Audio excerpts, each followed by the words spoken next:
जब से मैं ये साधना करता हूँ, सतत साधना करता हूँ, आप ध्यानपूर्वक सुने। आज मैं स्वाधिष्ठान का वर्णन कर रहा हूँ। इसमें तत्वमसि, सोहम, अहम ब्रह्मास्मि का भी जप करना चाहिए। इन जप से भी माँ बहुत प्रसन्न हो जाती है। और इसके बाद हम पूर्णोहम, अहम पूर्णोहम, अहम पूर्णोहम, अहम शिवोहम, अहम शिवोहम, इनका भी जप करना चाहिए।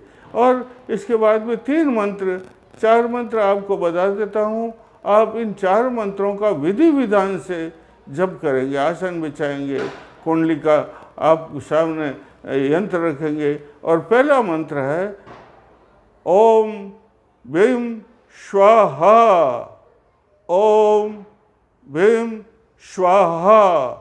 दूसरा मंत्र है ओम स्वरो, क्ष है, क्षत्र क्या है ना, उसका श आधा, फिर उसके बाद में रो और उसके ऊपर 2 मात्रा और बिंदी, ये क्षरो, क्षरो महानरसिंहाय मंत्रेण निवेदयामि जपो जप।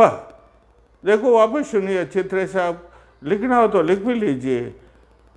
क्षरो, क्षरो, क्षरो, क्षरो नरसिंहाय मंत्रेण निवेदयामि नमो नमः। इसको खड़े होकर के जपना चाहिए, तब सिद्धि प्राप्त होती है। और दूसरा मंत्र है इसका फिर ऐसा ही, क्षरो, क्षरो, और उसके बाद में महा नरसिंहाय, और उसके बाद में एम ह्रीम क्लीम क्लीम स्वाहा। देखो दूसरा मंत्र वापस सुन लो अच्छी तरह से, ध्यान कर लो। इसको लिखना हो तो लिख भी दीजिए। देखो क्षरो, क्षरो महानरसिंहाय, और उसके बाद में 2 ये एम ह्रीम, 2 बार क्लीम क्लीम क्लीम स्वाहा, ये 2 मंत्र हो। ये तीसरा कृष्ण भगवान का मंत्र है, क्योंकि राधा सर्वर कृष्ण इसके अधिपति देवता और हैं, इसलिए यह है क्रीम, ओम क्रीम श्रो, ओम क्रीम क्षरो, ये तीसरा मंत्र। देखो माँ सरस्वती जब प्रसन्न होती है तो ये सरस्वती का भी मंत्र इसमें जपा जाता है। अच्छी तरह सुन लो। माँ सरस्वती की कृपा होने से ये मंत्र, ये चक्र, पद्म चक्र है जो स्वाधिष्ठान चक्र है, वो शीघ्र ही जागृत हो जाता है। माँ सरस्वती का छोटा सा मंत्र है वद वद वाग वादनी स्वाहा, वद वद वाग वादनी स्वाहा। एक दूसरा मंत्र लक्ष्मी का भी इसमें जप करने से सिद्धि प्राप्त होती है, वो है श्रीम ह्रीम श्रीम कमले कमलालय प्रसीद प्रसीद श्रीम ह्रीम श्रीम महालक्ष्मी नमः। वापस सुन लीजिए अच्छी तरह से।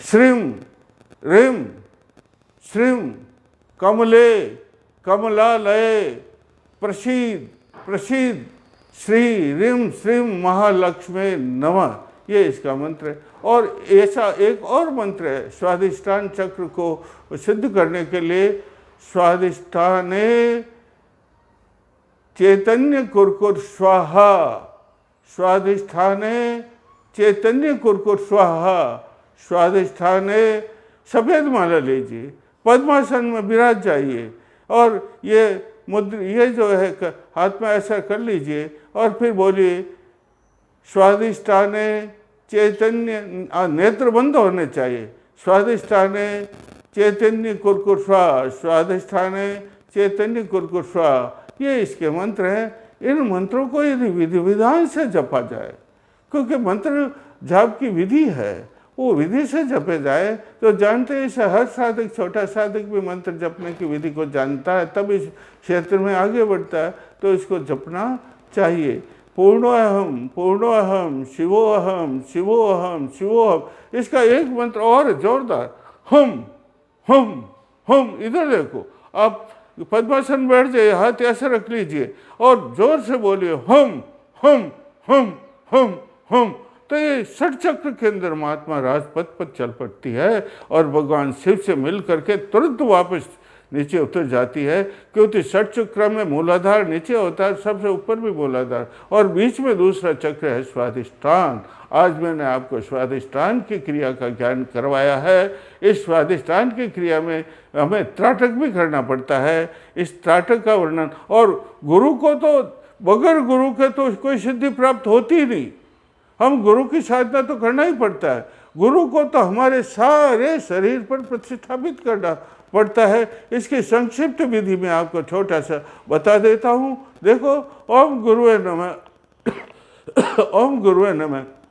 गुरु जी आप मेरे मस्तक पर विराज गए, आपको कोटि कोटि नमस्कार। गुरु जी आप मेरे छोटे मस्तक पर विराज गए, नमो नमः। इस प्रकार सारे शरीर के सर्वांग अंगों पर जो ये बोला जाता है, गुरु जी मेरे फलाने अंग पर विराज जाओ, आप विराज गए, मैं आपको कोटि। और इस प्रकार कहते हुए देखो, ये सिर, ये छोटा सिर, ये दोनों कान, ये दोनों आँखें, ये नाक, ये दोनों कपोल, ये दोनों होठ, ये दोनों दंत पंक्ति, और ये ठोड़ी, और इसमें भी रचना, जीभ का मूल, मध्य, ये ठोड़ी, ये कंठ, ये दोनों स्कंद, इनको मणिपुर कहते हैं। ये मणि नहीं, ये कपूरिका कहलाती, ये मणिबंध है, ये मणिबंध कहलाते हैं। ये करतल पृष्ठ, ये अंगुली, अंगूठे, नख और नखाग्र, ये छाती, पीठ, और ये रीढ़ की हड्डी, पसलियाँ, हृदय, फेफड़े, और ये लीवर, तनुपट, और अग्नाशय, आमाशय,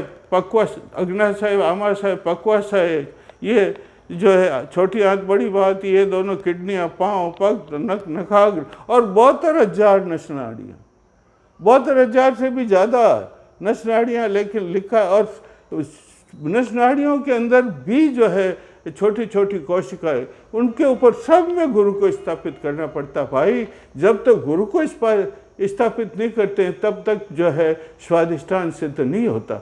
मैं भी बद्रीनाथ गया था। बद्रीनाथ के अंदर आगे चीन की सीमा पर माना पर्वत है, नदी बहती भागीरथी, वहाँ अलकनंदा, वहाँ किनारों पर बैठा, वहाँ सिद्ध पुरुष अदृश्य रहते, तपस्या करते हिमालय के अंदर।